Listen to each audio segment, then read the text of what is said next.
अस्सलाम वालेकुम दोस्तों, आज की इस वीडियो में मैं आप लोगों को बताऊंगा कि सरफराज अहमद ने ऐसे कौन से खिलाड़ी का नाम ले लिया है जो वर्ल्ड कप में पाकिस्तान को मैचेस जितवाकर वर्ल्ड कप पाकिस्तान के नाम कर सकता है। ये बहुत ही ज़्यादा खुशी की बात है कि सरफराज अहमद ने एक ऐसे खिलाड़ी का नाम लिया है जिसका नाम सुनकर आप खुद ही हैरान रह जाएंगे कि वाकई ये खिलाड़ी ऐसा है जो पाकिस्तान क्रिकेट टीम को वर्ल्ड कप जितवा सकता है।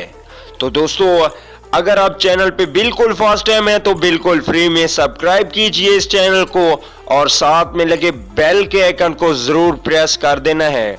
दोस्तों, सब्सक्राइब करने में कोई पैसे खर्च नहीं होते, इससे आपको तमाम तर क्रिकेट से रिलेटेड न्यूज वक्त पर मिलती रहेंगी। चलिए दोस्तों, बगैर कोई आपका कीमती वक्त ज़ाया किए वीडियो को आगे देखते हैं। तो दोस्तों, जब लंदन सरफराज रवाना हो रहे थे तो उन्होंने एक ऐसी बात की जिससे तमाम तर पाकिस्तानी खुश हो गए। वो बात ये थी कि मजाक में उसने बाबर आजम को कहा कि तुम तो लंदन जा रहे हो लेकिन तुम्हारी यहाँ मम्मी तुझे मिस करेगी। तो बाबर आजम ने हंसते हुए ये कहा कि नहीं, ऐसी कोई बात नहीं है। तो सरफराज अहमद का ये इशारा इस बात के लिए था और सरफराज ने कहा कि आप ही ऐसे प्लेयर हो जिससे मुझे सबसे ज़्यादा उम्मीदें हैं कि वर्ल्ड कप में आप अच्छा खेलोगे और पाकिस्तान को मैचेस जिताओगे।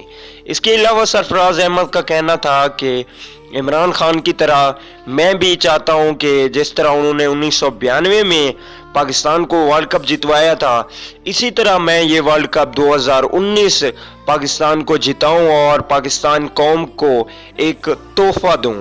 सरफराज अहमद ने इसके अलावा ये कहा कि मेरा पहला मिशन ये होगा कि मैं वर्ल्ड कप में सेमीफाइनल तक पहुंचूं और हमारी टीम भरपूर सलाहियत रखती है और तमाम खिलाड़ी मुकम्मल तौर पर फिट हैं और वो वर्ल्ड कप के सेमीफाइनल तक पहुंचने की सलाहियत रखते हैं।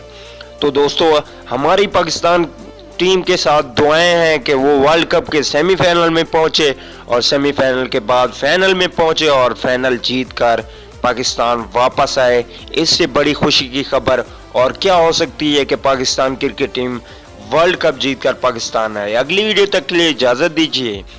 अल्लाह निगहबान।